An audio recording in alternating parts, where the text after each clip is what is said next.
Le journal de 8h sur Europe 1, Fanny Marceau. Bonjour Fanny. Bonjour Dimitri, bonjour à tous. La France se réveille groggy ce matin, encore émerveillée par la victoire historique du PSG, mais sonnée par les violences qui ont émaillé sa célébration. 2 personnes tuées, plusieurs blessés, des voitures incendiées, des vitrines brisées, des violences inacceptables pour Emmanuel Macron.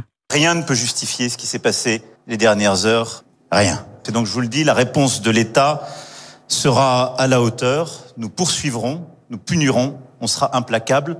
Le football, ça n'est pas cela.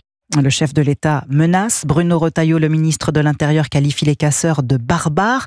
Pas de quoi calmer. Pour autant, Jean-Baptiste Marty, de nouvelles violences ont éclaté hier soir. Oui, et notamment aux abords du Parc des Princes. Là, des barrières jetées sur le périphérique par des émeutiers. On y voit des scooters qui tentent de les éviter, des voitures à l'arrêt quelques mètres plus loin. Là, c'est ça qu'on veut.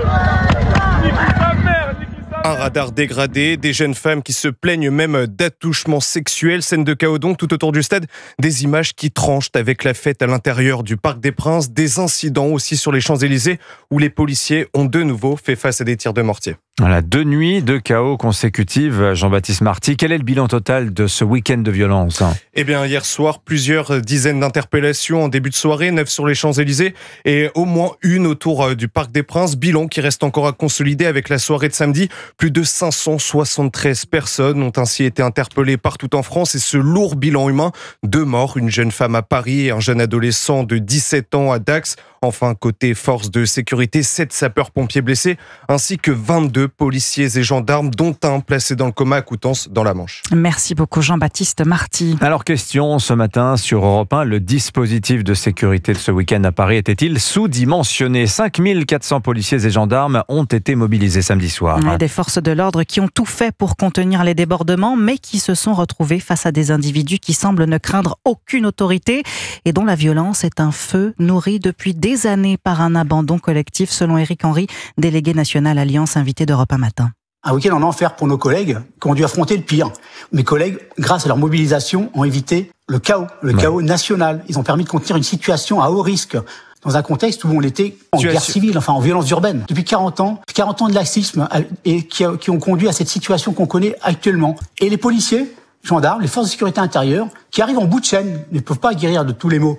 C'est un continuum institutionnel et un choc d'autorité. Ces quelques milliers qui sèment un chaos, mais indescriptible. 25 ans, en moyenne, majoritairement, profil de droit commun, issus des quartiers, souvent connus de la police et de la justice, qui se retrouvent régulièrement dehors. Donc quand on parle de faillite, c'est une faillite collective, une faillite étatique, mais certainement pas du professionnalisme et de l'investissement de mes collègues. Éric Henry, invité d'Europe 1 à 7h10 ce matin, interview à retrouver sur europe1.fr et l'appli Europe 1.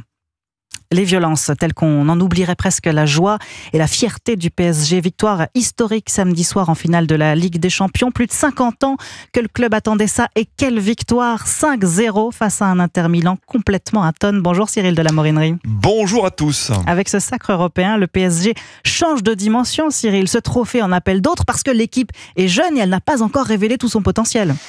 Oui, cette formation du Paris Saint-Germain, écoutez cette ambiance d'ailleurs qui est incroyable. On en a encore des frissons. La moyenne d'âge de ces joueurs, 24 ans seulement. Et c'est vrai, Désiré Doué, double buteur passeur, héros de la soirée munichoise, aura 20 ans demain. Bradley Barcola, 22 ans. Lenny Mayoulou, formé au club, qui a marqué le 5e but à Munich, 19 ans. Joao Neves, 20 ans. Bref, ce qu'ils ont construit avec l'entraîneur Luis Enrique est un chef-d'œuvre collectif qui a fait chavirer de bonheur les supporters. C'est un rêve, c'est la première fois qu'on peut les approcher d'aussi près. Vivre avec eux, ce moment de joie, ça va rester à graver à jamais. On était à 3 mètres, on était bien placés, c'est top. On était au Parc des Princes hier soir, mon fils il va naître en août, on savait pas comment l'appeler, et puis on l'appellera Luis, comme Luis Fernandez, Luis Enrique.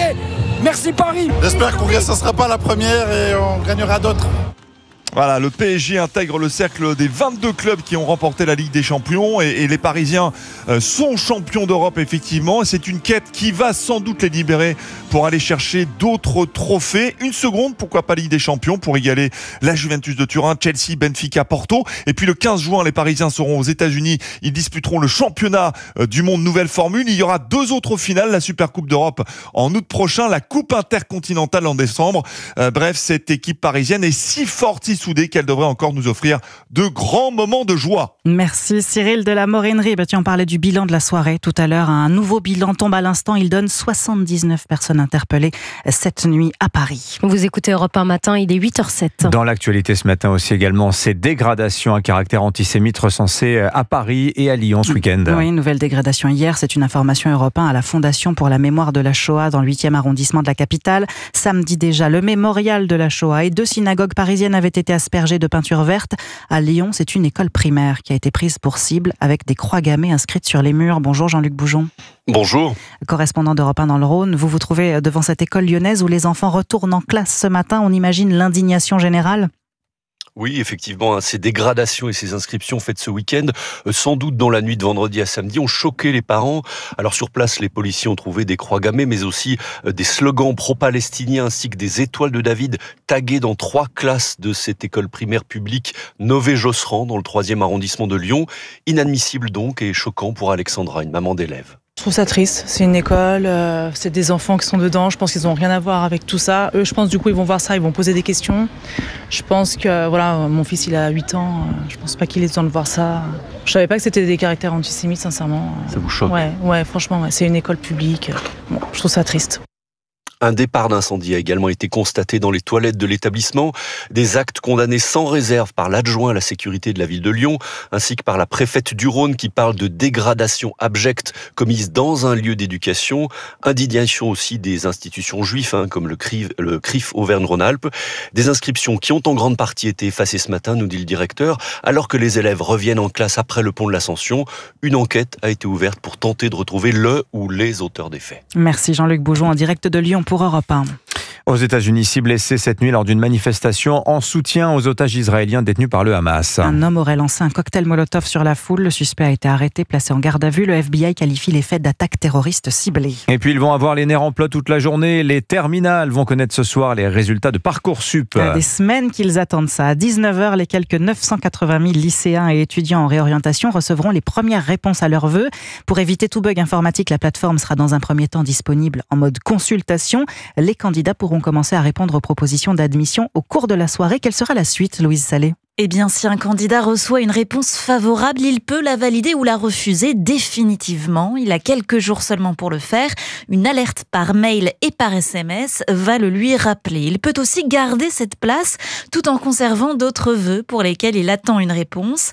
Et pour tous ces vœux dits en attente, dans des formations dont les places se libèrent au fur et à mesure des réponses des candidats, attention, il y a une nouveauté. Clémentine Rigaud, chef de rubrique Parcoursup du Média L'Étudiant. Alors cette année, c'est du 6 au 10 juin que les candidats vont pouvoir classer leurs vœux en attente. Et ça, c'est assez important parce que tout vœu non classé va disparaître. Sur mes 5-10 formations, laquelle me fait le plus envie, je les classe par ordre de préférence, de façon à ce que, une fois que les réponses tombent, si par exemple j'ai eu mon vœu numéro 3, et ben mon vœu 4 et mon vœu 5, ils disparaissent. Il est enfin possible à partir de ce soir d'être refusé quelque part. Si c'est le cas pour tous les vœux formulés, pas de panique.